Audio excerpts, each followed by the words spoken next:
এই ইহুদি চিন্তা করলেন, পরিকল্পনা করলেন যে নবীজিকে আমার বাড়িতে আমি দাওয়াত করব। দাওয়াত কইরা আইনা নবীজির জন্য সুন্দর সুন্দর খাবারগুলা আমি রেডি করব, নবীজির জন্য সুন্দর সুন্দর খাবারগুলো আমি তৈয়ার করব। এই খাবারের ভিতরে বিষ মাখাইয়া, বিষ মিশাইয়া আমার নবীকে, মুসলমানদের নবীকে, নবী মুহাম্মদকে খাওয়ায়া দিব, যাতে করে নবী মুহাম্মদ দুনিয়া থেকে ইন্তেকাল করে চলে যায়। ভাইজান, এইবার ইহুদি যখন এই পরিকল্পনা করিয়া নবীকে দাওয়াত দেওয়ার জন্যে, নবীকে খোঁজার জন্য যখন বাসার থেকে বের হয়ে গেল, পা পা হাঁটি হাঁটি করে নবীজির উদ্দেশ্যে রওনা হয়ে গেল। এইবার ইহুদি লক্ষ্য করে দেখে নবীজি মসজিদের ভিতরে সাহাবায়ে কিরামদেরকে লইয়া আলোচনায় মগ্ন। এইবার ইহুদি নবীজির সামনে চলে গেলেন, নবীকে ডাক দিয়ে বলতেছি, ইয়া রাসূলুল্লাহ, ইয়া হাবিবাল্লাহ, আমি ইহুদি আপনাকে দাওয়াত করার জন্য এসেছি। আমার বাড়িতে আপনাকে এক ওয়াক্ত খানা খাওয়ানোর জন্য, আপনাকে দাওয়াত খাওয়ানোর জন্য আমি আপনার কাছে দাওয়াত দেওয়ার জন্য এসেছি। নবী গো, আপনি আমার দাওয়াতটা অ্যাকসেপ্ট করেন, আপনি আমার দাওয়াতটা গ্রহণ করেন। আপনাকে যদি আমার বাড়িতে এক ওয়াক্ত খানা খাওয়াইতে পারি তাহলে আমি বড় ধন্য হয়ে যাব, আমি বড় ধন্য হয়ে যাব, আমার মনে বড় শান্তি পাবে। এইবার সাহাবায়ে কিরাম পিছন থেকে নবীকে ডাক দিয়ে বলতেছি, ইয়া রাসূলুল্লাহ, আপনি ইহুদির দাওয়াতটা কবুল কইরেন না। এই ইহুদি সব সময় আপনাকে মারার জন্য ষড়যন্ত্র করে থাকে। আপনি রাস্তার ভিতরে কালেমার দাওয়াত দিলে তাদের কানের ভিতরে আঙ্গুল ঢোকায় দাঁড়ায় থাকে, আপনাকে সব সময় তিরস্কার করে, অপমান করে চলে। নবী গো, আপনি ইহুদির বাড়িতে দাওয়াত খাওয়ার জন্য যায়েন না গো নবীজি। সাহাবায়ে কিরাম এই রকম বলতে লাগলো। এইবার নবীজি ডাক দিয়ে বলতেছে, ও সাহাবীরা, তোমরা চুপ থাকো, আমি তার সঙ্গে কথা বলতে চাই। এইবার ইহুদিকে ডাক দিয়ে বলতেছে, ও ইহুদি, তুমি কি সত্যি আমাকে তোমার বাড়িতে দাওয়াত খাওয়ানোর জন্য দাওয়াত দিতে এসেছো নাকি? ইহুদি ডাক দিয়ে বলে, হ্যাঁ ইয়া রাসূলুল্লাহ, ইয়া হাবিবাল্লাহ, নবীজি সত্যি আপনাকে আমার বাড়িতে দাওয়াত খাওয়ানোর জন্য, আপনাকে আমার বাড়িতে দাওয়াত দেওয়ার জন্য এসেছি। আপনি আমার দাওয়াতটা অ্যাকসেপ্ট করেন, গ্রহণ করেন। এইবার নবীজি ইহুদিকে ডাক দিয়ে বলতেছি, ইহুদি রে, তুমি চলে যাও, চলে যাও, তোমার দাওয়াতটা আমি অ্যাকসেপ্ট করলাম, আমি যথা সময় তোমার বাড়িতে আমি দাওয়াত খাওয়ার জন্য চলে যাব। আমার ভাইজান, আমার বন্ধুগণ, ইহুদি খুশি মনে চলে গেলেন, কারণ তিনি তো জানে নবী রাহমাতুল লিল আলামিন, নবীজি একবার যেখানে ওয়াদা দেয় মৃত্যু হতে পারে, ওয়াদা আবার খেলাফ করবে না। কথা বলুন ঠিক কি না? কারণ ইহুদিরা নবীজির নামের উপর একটা উপাধি ছিলেন আল আমিন। আল আমিন নামের অর্থ হচ্ছে বিশ্বাসী। এই আল আমিন উপাধি কিন্তু কোনো মুসলমান দেয় নাই। আল আমিন উপাধি দিয়েছিলেন ইহুদিরা, কারণ তারা বুঝতে পেরেছিল যে নবীর মতো এইরকম আমানতদার ব্যক্তি, বিশ্বাসী মানুষ দুনিয়ার ভিতরে আর একটাও নাই। এইবার ইহুদি খুশি মনে নবীজির দরবার থেকে যখন বাড়ির উদ্দেশ্যে রওনা হয়ে গেল, চিন্তা ভাবনা করতেছে এখন কিভাবে নবীকে হত্যা করা যায়। নবী তো আমার দাওয়াত অ্যাকসেপ্ট করেছে, তার মানে আমার বাড়িতে নবীজি আইসা দাওয়াত খাবে, আমার বাড়িতে নবীজি আসবেই। এখন কিভাবে নবীকে হত্যা করা যায়? ভাইজান, এইবার যখন ইহুদি বাড়ির ভিতরে চলে গেল, নবীজি পরের দিন তার বাড়িতে দাওয়াত খাওয়ার জন্য যাবে। এইবার ইহুদি সুন্দর সুন্দর খাবারগুলা ব্যবস্থা করলেন, সকাল থেকে আয়োজন শুরু করে দিলেন। নবীজি জোহরের পরে ইহুদির বাড়িতে দাওয়াত খাওয়ার জন্য চলে যাবে, সকাল থেকে আয়োজন শুরু করে দিল। সুন্দর সুন্দর খাবারগুলা যখন পাক শুরু করে দিল, পাশের বাড়ির একজন ইহুদি তার বাড়িতে ঢুকে গেল। আরে বন্ধু, এই ইহুদি তার বাড়িতে যাইয়া তাকে জিজ্ঞাসা করতেছে, ভাই তোমার বাড়িতে তো সুন্দর আয়োজন কিসের জন্য? তোমার বাড়িতে এত খাবারের আয়োজন কিসের জন্য? তোমার বাড়িতে কোনো অনুষ্ঠান নাকি? এইবার ওই ইহুদি ডাক দিয়ে বলতেছে, হ্যাঁ আমার বাড়িতে আজকে একজন মেহমান আসবে, ওই মেহমানকে খাওয়ানোর জন্য আমি এত সুন্দর আয়োজন করেছি। এইখানে আজকে যার বাড়িতে মাহফিল, এইবারের পাশ দিয়ে যারা গিয়েছে, তারা যারা না জানে তাদের মনের ভিতরে কৌতূহল হয়েছে যে এইখানে এত সুন্দর কিসের জন্য আয়োজন করা হইতেছে, এত সুন্দর খাবারের গ্রান কিসের জন্য হচ্ছে, তাদের মনের ভিতরে কিন্তু এই কৌতূহল ছিল। আরে বন্ধু, এইবার ওই ইহুদি পাড়া প্রতিবেশী ইহুদি তার বাড়িতে গিয়া ডাক দিয়ে বলতেছে, ভাই রে তোমার বাড়িতে তো সুন্দর সুন্দর খাবারের আয়োজন কিসের জন্য করতেছো আমাকে বলো। এইবার ইহুদি চিন্তা করতেছে, না তাকে তো বলা যাবে না যে নবীকে আমার বাড়িতে দাওয়াত করেছি, আমি যদি তাকে বলে দেই তিনি তো লিডারম্যান আবু জেহেলের কাছে খবরটা পৌঁছায়া দিবে, আমার বিরুদ্ধে রাষ্ট্রীয়ভাবে আইন হয়ে যাবে যে আমি নবী মুহাম্মদকে দাওয়াত করেছি। কোন উদ্দেশ্যে দাওয়াত করেছি তারা বুঝতে চাইবে না, আমার বিরুদ্ধে তারা মামলা দায়ের করে দিবে। কথা বলুন ঠিক কি না? আমার ভাইজান, আমার বন্ধুগণ, দিলটা নরম করে দেন। দেখেন নবীর মোহাব্বতে একটা ফোঁটা চোখের পানি আজকের মাহফিলে ফালাইতে পারেন কিনা? দিলটা নরম হয় কিনা রে বন্ধু? আজকের মাহফিলে যদি একটা ফোঁটা চোখের পানি যদি পড়ে যায়, আমি রেজাউল করিম নাগরপুরি কেমন যেন বিশ্বাস মনের ভিতরে হচ্ছে যে আজকের মাহফিল আল্লাহর দরবারে নাজাতের ফয়সালা হিসাবে আল্লাহ কবুল করে নেবে। আরে বন্ধু, এইবার ওই ইহুদি প্রতিবেশী ইহুদি ডাক দিয়ে বলতেছে, তোমার বাড়িতে কেন তো সুন্দর আয়োজন করা হয়েছে বলো? ওই ইহুদি বলতেছে, তিনি চিন্তা ভাবনা করতেছে যে আমি যদি তাকে এই কথা বলে দেই, তিনি তো লিডারম্যান আবু জেহেলের কানে পৌঁছায়া দিবে, আমার অবস্থা খারাপ হয়ে যাবে। এই চিন্তা করে আর প্রতিবেশী ইহুদি বারবার তাকে ডাক দিয়ে বলে, ভাই কোন উদ্দেশ্য নিয়ে এত সুন্দর খাবারের আয়োজন করতেছে বলো? এইবার ওইবারের ইহুদি ডাক দিয়ে বলতেছে, ভাই তুমি আমাকে একটা ওয়াদা দাও, আমি তোমাকে কথাটা বলবো, তুমি কাউকে বলবা না। এইবার তিনি বলতেছে, ঠিক আছে বলো, আমি তোমার ওয়াদা রাখবো, কাউকে আমি তোমার কথাটা বলবো না। এইবার বাড়িওয়ালা ইহুদি ডাক দিয়ে বলতেছে, ভাই রে আমার বাড়িতে তো সুন্দর আয়োজন করা হইতেছে, আমার বাড়িতে নবী মুহাম্মদকে দাওয়াত দিয়েছি, নবী মুহাম্মদকে আমার বাড়িতে দাওয়াত খাওয়ানোর জন্য এত সুন্দর সুন্দর আয়োজন করা হচ্ছে। প্রতিবেশী ইহুদি ডাক দিয়ে বলতেছে, ভাই আমি এই কথাটা লিডারম্যান আবু জেহেলের কাছে বলে দিব, আমি ওয়াদা ভঙ্গ করে ফেললাম। কারণ হইল, যেই ব্যক্তির কারণে আমাদের বাপদাদার ধর্মের ভিতরে চুনকালি মাখাইতেছে, আমাদের ভাই ভাইয়ের ভিতরে বিরোধ লাগায়া দিচ্ছে, যেই ব্যক্তিকে ওসিলা করে আমাদের ভিতরে এত দ্বন্দ্ব বাইজা যাইতেছে, আর ওই ব্যক্তিকে তুমি এত সুন্দর সুন্দর খাবারগুলা দাওয়াত করে খাওয়াইবা, এইটা তো মেনে নেওয়া যায় না, মেনে নেওয়া যায় না। এইবার ইহুদি ডাক দিয়ে বলতেছে, ভাই রে শুধু খাওয়ানটাই মেন টার্গেট নয়, শুধু আমার বাড়িতে নবীকে খাওয়াবো এটাই মেন টার্গেট নয়, আরেকটা উদ্দেশ্য আছে, এই উদ্দেশ্যের কথাটা তোমাকে বলা যাবে না। ইহুদি ডাক দিয়ে বলতেছে, না না, এই উদ্দেশ্য যদি আমাকে না বলো তাহলে তোমার এই কথাটা আমি লিডারম্যান আবু জেহেলের কানে পৌঁছায়া দিব, তোমার বিরুদ্ধে রাষ্ট্রীয়ভাবে মামলা দায়ের করবে।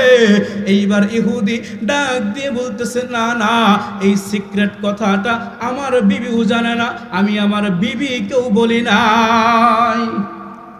তাকেও বলে নাই, বিবিকেও বলে নাই। কারণ মহিলারা পুরুষের তুলনায়, পুরুষ মানুষ মনের ভিতরে একটা কথা যতটা কঠিনভাবে আটকায় রাখতে পারে, মহিলা কিন্তু পারে না। এই যে এখন মহিলা বলবে হুজুর শুরু করছে আমাকে বিরুদ্ধে, যা সত্য তাই। একটা পুরুষ মানুষ গোপন কথা যতটা সুন্দরভাবে কঠিনভাবে আটকায় রাখতে পারে, একটা মহিলা কিন্তু এইভাবে পারে না। চাচা কথা কয় না, কথা বলুন ঠিক কি না? তো মা বোনদেরকে বলবো, আপনাদের বিরুদ্ধে বলতেছে না, যা সত্য সেটাই বলতেছি। দেখবেন মা বোনদের ভিতরে এরকম রোগ আপনাদের এখানে হয়তো বা নাই, আমাদের ওইদিকে আছে। একটা গোপন কথা স্বামী যদি বলে, তাকে বিশ্বাস করে মহাব্বত করে বলছে, বিশ্বাস করে খুব মহাব্বত করে খুব বিশ্বাসের সাথে বলছে যে তোমাকে বললে তুমি কাউকে বলবা না। শোনার সময় খুব পাম্পট্টি দিয়ে শুনছে, শোনার পরে যখন স্বামী স্ত্রীর বিরুদ্ধে চলে যা, ওই যে কথা একটা পাইছে ওইটাতে ব্ল্যাকমেল শুরু করে দেয়। কথা বলুন ঠিক কি না? আছে না নাই? যে তোমার ওই কথাটা কিন্তু বলে দেব, এরকম কয়া ব্ল্যাকমেল করে কি করে না? করে। এই কারণে ইহুদি বলতেছে যে আমি এই কথাটা আমার স্ত্রীর থেকেও গোপন রাখছি, কারণ আমার স্ত্রীকে দিয়েও আমার বিশ্বাস নাই তিনি বইলা দিতে পারে। তো এই কথাটা আমার স্ত্রীকেও বলে নাই, তোমাকে কিভাবে বলবো? এইবার ওই ইহুদি, প্রতিবেশী ইহুদি বলতেছে, না আমাকে বলতেই হবে, যদি না বলো তাহলে নবী মুহাম্মদকে যে দাওয়াত দিয়েছ খাওয়ানোর জন্যে, এইটা আমি লিডারম্যান আবু জেহেলের কানে পৌঁছাইয়া দিব। এইবার ইহুদি পইরা গেছে বেকায়দায়, যে আমি ওকে বইলেও বিপদে পড়লাম। তো এইবার ওই ইহুদি বাড়িওয়ালা, ইহুদি যিনি নবীকে দাওয়াত করেছে হত্যা করবে বলে, ইহুদি ডাক দিয়ে বলতেছে, ভাই রে, আমি যেহেতু তোমার কাছে বিপদেই পড়ে গেলাম, তাহলে বলে দেই, শোনো, যেই নবী আমাদের ধর্মের ভিতরে চুনকালি মাখাইতেছে, ভাই ভাইয়ের মধ্যে বিরোধ লাগাইতেছে, আমি ওই নবীকে দাওয়াত করেছি খাওয়ানোর জন্য, কিন্তু হ্যাঁ, এই খাবারের ভিতরে আমি 13 তোলা বিষ আয়না মাখায়া দিব, যাতে করে নবী মুহাম্মদ মরে যায়, লাঠিও ভাঙলো না, সাপও মরে যাবে। নাউজুবিল্লাহ বলবেন না? লাঠিও ভাঙলো না, সাপও মরে যাবে, আমার বাড়ির থেকে খায়া যাবে, নবী যে ফাঁকে যে মারা যাবে, আমার কোনো নাম হবে না, তারপরে আমি নিজে গর্ব করতে পারবো। নাউজুবিল্লাহ বলেন। তো এইবার ওই যে প্রতিবেশী ইহুদি আছে, ওই বন্ধু ইহুদি ডাক দিয়ে বলতেছে, ভাই এত সুন্দর কথা তুমি আমার থেকে লুকাইলা, আসো আমরা দুইজনে মিলা কাজ করি, আমিও তো এটাই চাইতেছি, তুমি তো আমার বাবার কাজ করতেছো, তুমি কিসের জন্য লুকাইলা? আমিও আছি তোমার সঙ্গে, তুমি কাজ করো, আমিও লাইভ দেখবো নবীজি মোহাম্মদ, আব্দুল্লাহর বেটা মোহাম্মদ 20 খাবার খায়া কিভাবে মারা যায়, আমি চোখে চোখে দেখবো। নাউজুবিল্লাহ বলে। ইহুদিরা কোনো সময় মুসলমানের বন্ধু হতে পারে না, চিরস্থায়ী শত্রু, চিরশত্রু মুসলমানদের। সবসময় নবীজির পথের ভিতরে কাঁটা দিয়ে রাখতেন, নবীজিকে মারার জন্যে রাস্তা খোদল করে রাখতেন, রাস্তার ভিতরে খর্দ করে রাখতেন, নবীজি গর্তের ভিতরে যাতে করে পড়ে নবীজির হাত পাও ভেঙে মারা যায়। নাউজুবিল্লাহ। আমার ভাইজান, আমার বন্ধুগণ, গভীর মনোযোগী হওয়া লাগবে। যদি বয়ানটার হাল যদি আপনি বুঝতে না পারেন, তাহলে আপনার চোখে পানি আসবে না। এমন একটা বয়ান রে বন্ধু, এই বয়ানটা আমার জীবনেও আমি কোনো জায়গায় করে নাই। এই বয়ানটা আজকেই কিতাব থেকে আমি এনেছি, একমাত্র আপনাদের জন্যে, আপনাদের খেদমতে আমি বলতেছি। আমার জীবনেও কোনোদিন আমি এই বয়ানটা কোথাও করে নাই। ভাইজান, এইবার ওই ইহুদি সুন্দর সুন্দর খাবারগুলা যখন রেডি করতেছিল, সুন্দর সুন্দর খাবারগুলা যখন পাক করা শেষ হয়ে গেল,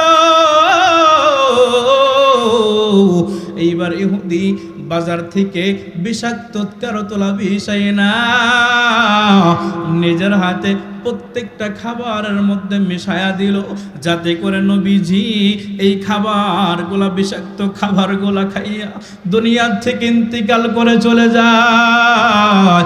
ইহুদির মনের ভিতরে কিন্তু নবীজির প্রতি কোনো মহাব্বত নাই, কোনো দরদ নাই। নবীকে বলেছে, আপনাকে দাওয়াত খাওয়াইতে পারলে আমি বড় ধন্য হয়ে যাব। পুরাটাই ষড়যন্ত্র, পুরাটাই মিথ্যা বানোয়াট বানানো। এইবার ইহুদি 13 তোলা বিষ যখন খাবারের মধ্যে মাখানো হয়ে গেল, এইবার অপেক্ষায়, শুধু অপেক্ষায়, কোন সময় নবীজি আমার বাড়ির ভিতরে আসবে, আমার বাড়িতে এসে খানা খাবে, আর নবীজি দুনিয়ার থেকে ইন্তিকাল করে চলে যাবে। যে পর্যন্ত নবীকে হত্যা করতে না পারবো, ততক্ষণ পর্যন্ত আমার ভিতরে শান্তি পাওয়া যাবে না। আরে বন্ধু, আপনাদের কাছে প্রশ্ন, যতই খাবারের মধ্যে বিষ মাখাক না কেন, নবীকে মারার জন্য কোনো অস্ত্র কি দুনিয়ার ভিতরে এসেছিল? জোরে বলেন। যতই ষড়যন্ত্র করুক না কেন, হেফাজত যিনি করছে তার নাম কি?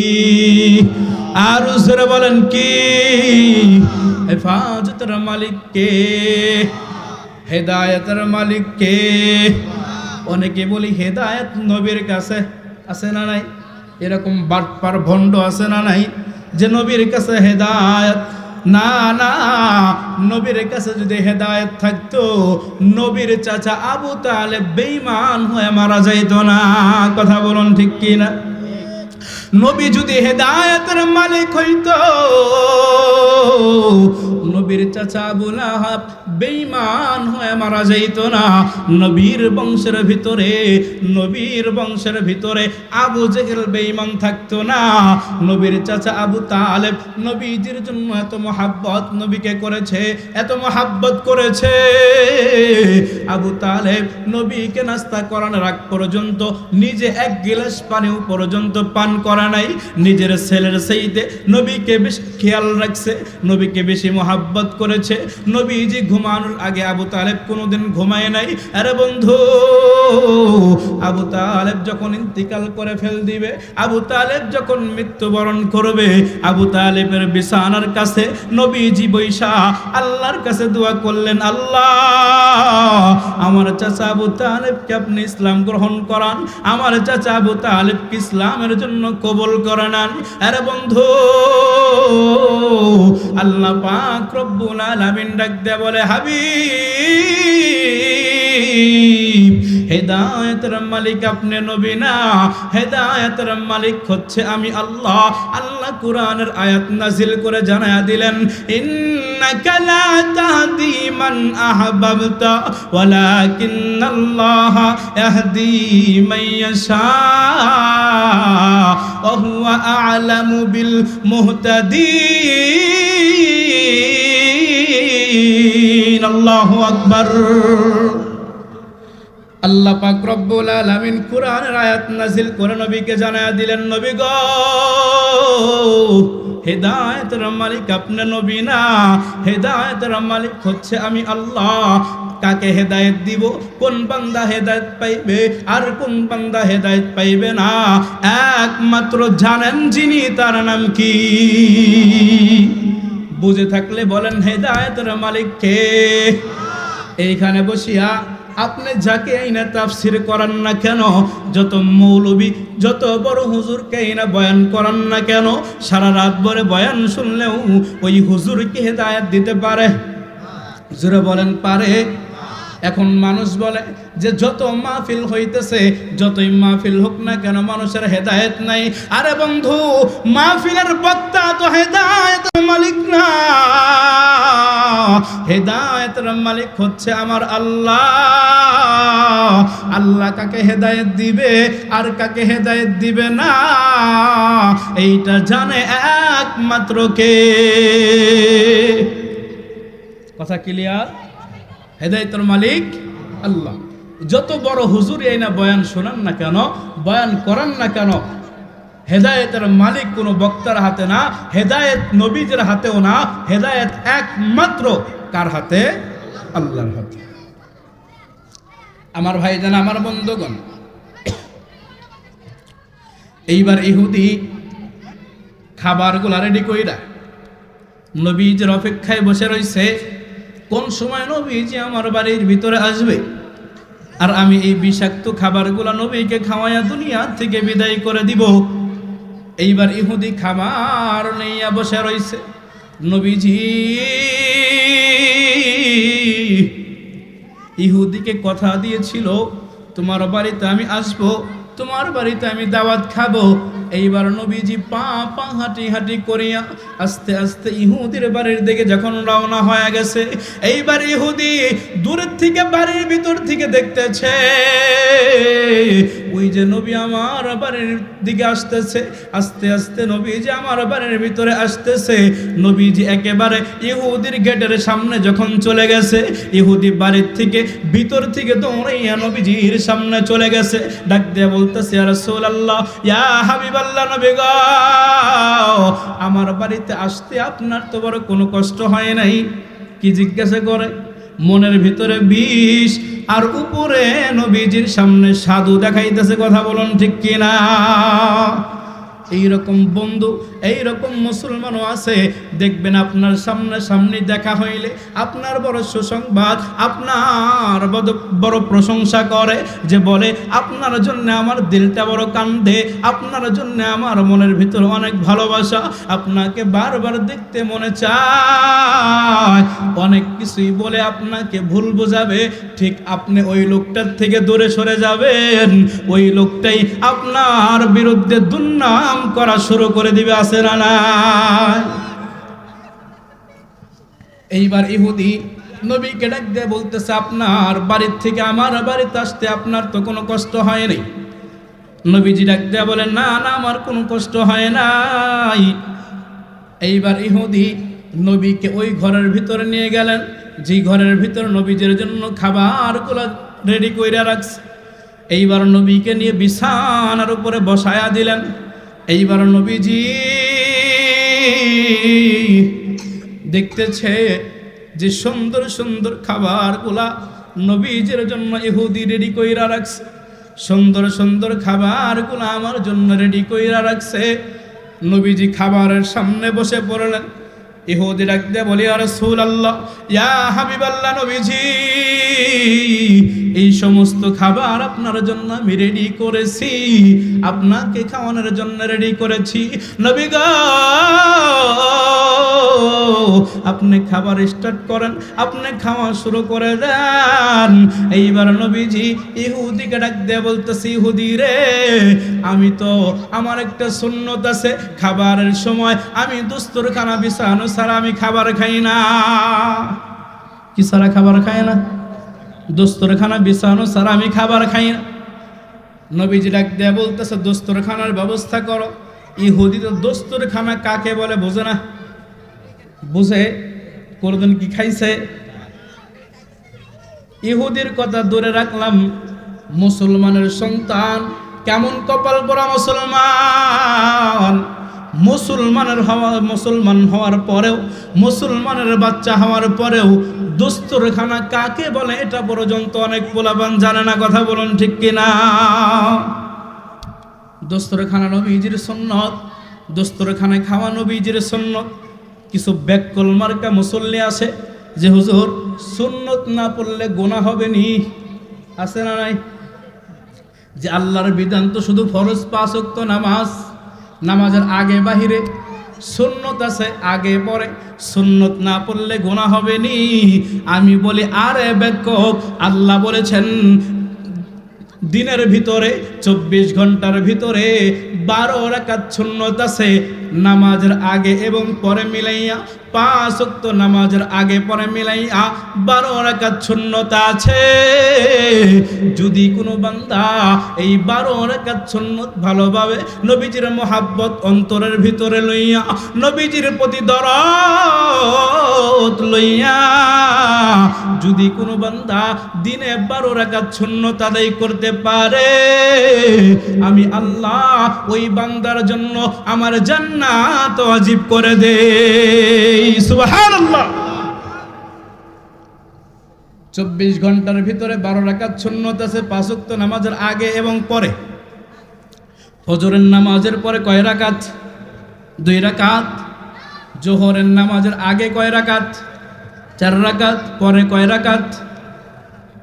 পরে 2 রাকাত। কয় রাকাত হইল? 6 রাকাত না কয় রাকাত? 8 রাকাত। মাগরিবের পরে কয় রাকাত? 2 রাকাত। কয় রাকাত হইল?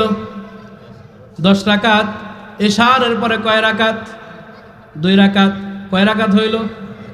আল্লাহ বলে 24 ঘন্টার কত বড় ফজিলত আমার ভাইজান, আমার বন্ধুগণ। এইবার নবীজি ইহুদিকে ডাক দেয়া বলতেছে সুন্নত আদায় করার জন্য একটা দস্তরখানার ব্যবস্থা করো।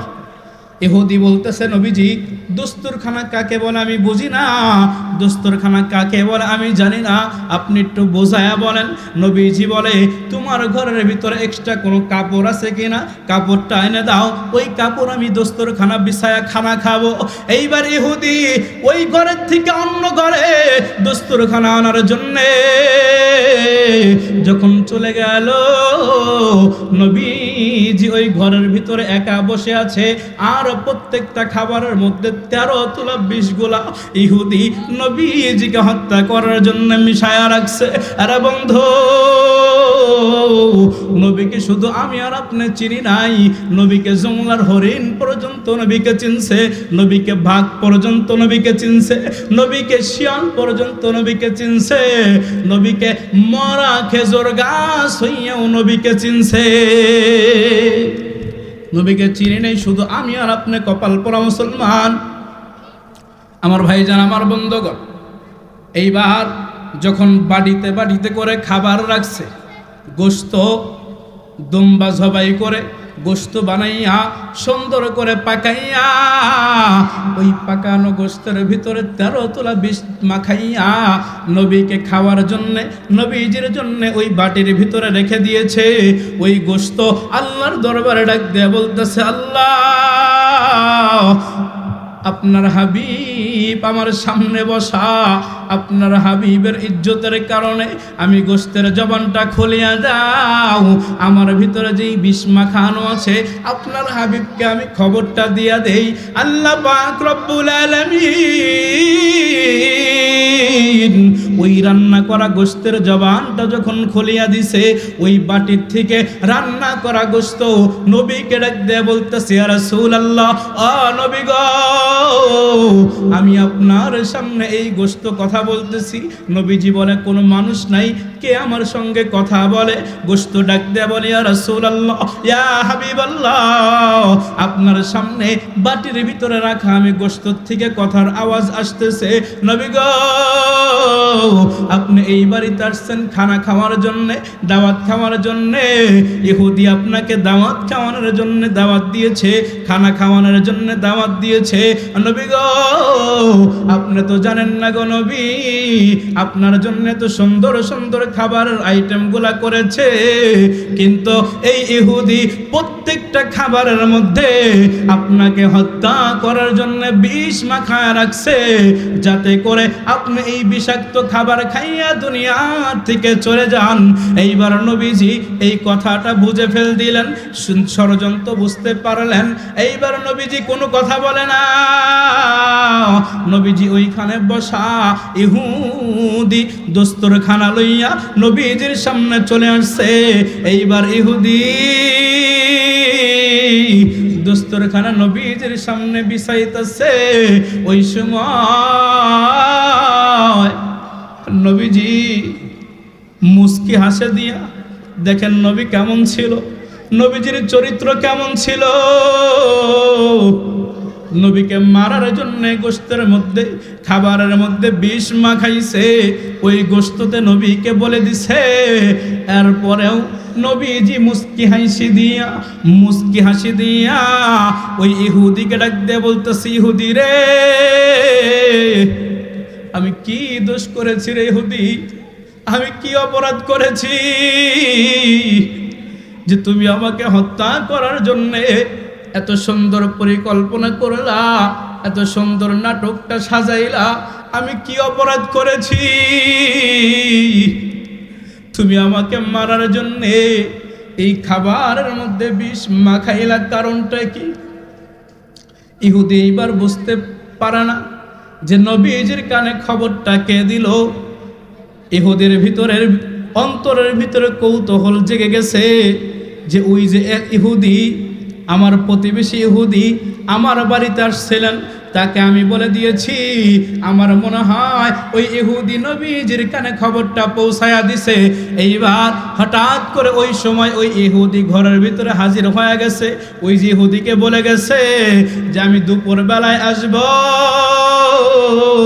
নবীজি কেমন করে বিষাক্ত খাবার খাইয়া মারা যায় এইটা আমি আমার নিজের চোখ দিয়ে লাইভ দেখব, আমার নিজের চোখ দিয়ে দেখব নবীজি কেমন করে ছটফট করে মারা যায়। আরে বন্ধু, এইবার যখন এই ইহুদি ঘরের ভিতরে ঢুকে গেছে, ওই বাড়িওয়ালা ইহুদি ডাক দিয়ে বলে, ভাই রে, তোমার কাছে যেই কথাটা আমানতের সাথে বলেছি তুমি কেন নবীজির কানে পৌঁছায়া দিলা? ওই ইহুদি প্রতিবেশী ইহুদি ডাক দিয়ে বলে, না না, আমি নবীজির কাছে এই কথাটা বলি নাই, আমিও তো নবীজির হত্যা করার জন্য একজন মানুষ, আমিও তো ইহুদি, নবীজির প্রতি আমার বড় রাগ, আমার বড় গুসা, আমিও তো তোমার দলে ছিলাম, আমি কেন নবীজিকে বলবো? এই রকম ভাবে দুইজন বিতর্ক লিপ্ত হয়ে গেল। তর্ক বিতর্ক যখন করতেছে, হঠাৎ করে নবীজি ডাক দিয়ে বলে, ইহুদি রে, তোমরা ঝগড়া করো না, তোমাদের মধ্যে কেউ আমার কানে খবরটা দেয় নাই, দুনিয়ার কোনো মানুষ আমাকে খবরটা দেয় নাই, দুনিয়ার কোনো যন্ত্র আমার খবরটা দেয় নাই। তুমি যেই খাবারের মধ্যে বিষ মাখাইছো, এই খাবার থেকে এই গোশত স্বয়ং আমি নবীকে জানায়া দিয়েছে যে তুমি এই গোশতের মধ্যে বিষ মাখাইছো আমাকে হত্যা করার জন্যে। এইবার ইহুদি নবীজির সামনে ধরা পইরা গেল। ইহুদির চোখ মুবারক, ইহুদির চোখ দিয়ে ঝর্ণার মতো পানি বের হয়ে গেছে।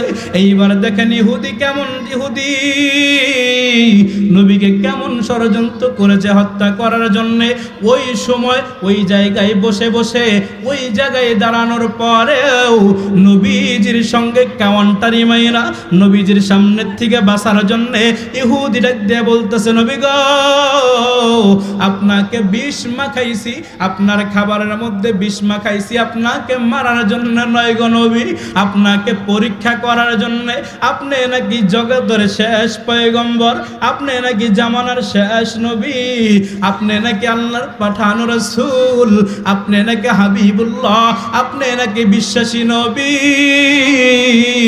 এইটা বোঝার জন্য, এইটা পরীক্ষা করার জন্য আপনার খাবারের মধ্যে আমি বিষগুলা মাখায়া দিয়েছি।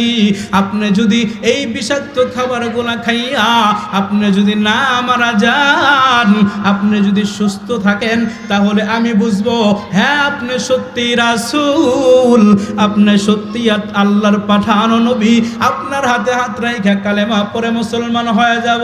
এইবার নবীজি ডাক দিয়ে বলতেছে, সত্যি কি এই খাবারগুলা খেলে পরে আমার হাতে হাত রাইখা কালেমা পইরা মুসলমান হইবা নাকি? ইহুদি ডাক দিয়ে বলতেছে, নবী গো, সত্যি আপনি যদি এই খাবারটা খাওয়ার পরে আপনার যদি কোনো প্রতিক্রিয়া তৈরি না হয়ে যায়, আপনার জন্য কোনো প্রতিক্রিয়া শুরু না হয়ে যায়, আপনি যদি দুনিয়ার ভিতরে টিকে থাকতে পারেন, আপনি যদি মারা না যান, তাহলে আপনার হাতে হাত রেখা শুধু আমি একা নয়, আমার বাড়ির যত সদস্য আছে ফ্যামিলি সহকারে আপনার হাতে হাত রেখা কালেমা পড়ে মুসলমান হয়ে যাব। নবী ওইখানে দাঁড়ানোর পরেও নবীজি ওইখানে এই বিষ মাখানো খাবার লইয়া নবীজি ওই ইহুদি মুসলমান হবে। এই জন্যে নবীজি তাদেরকে মুসলমান বানানোর জন্যে, তাদেরকে মুসলমান করার জন্যে এই বিষ মাখানো খাবার খাওয়ার জন্য রাজি হয়ে গেল। কেমন রহমাতাল লিল আলামিন আমরা পাইলাম, কেমন দুজাহানের বাদশা আমরা পাইলাম। এজন্যই আল্লাহ পাক রব্বুল আলামিন বলে, কুল ইন কুনতুম তুহিব্বুনাল্লাহ ফাত্তাবিউনি ইউহিব্বুকুমুল্লাহ ওয়া ইয়াগফির লাকুম যুনুবাকুম আল্লাহু গফুরুর রহিম।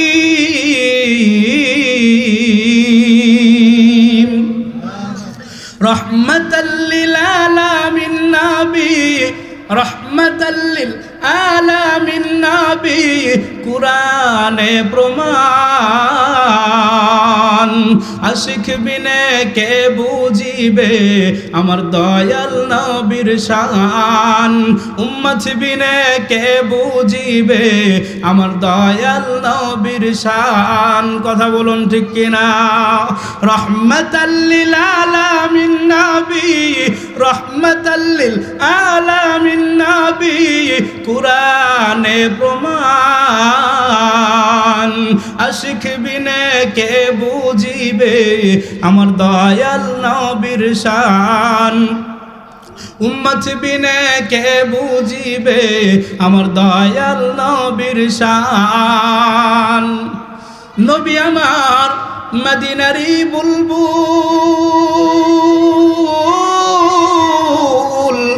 আমার আল্লাহ ভালোবেসে নামটি দিলেন হাবিবে রাসূল। আল্লাহু আকবার। নবী আমার মদিনারি বুলবুল, আমার আল্লাহ ভালোবেসে নামটা দিলেন মুহাম্মদ রাসূল। ওই নবীজির সুন্নত না মানিলে থাকবে না ঈমান। আশিক বিনে কে বুঝিবে আমার দয়াল নবীর শান, উম্মত বিনে কে বুঝিবে আমার দয়াল নবীর শান। লা ইলাহা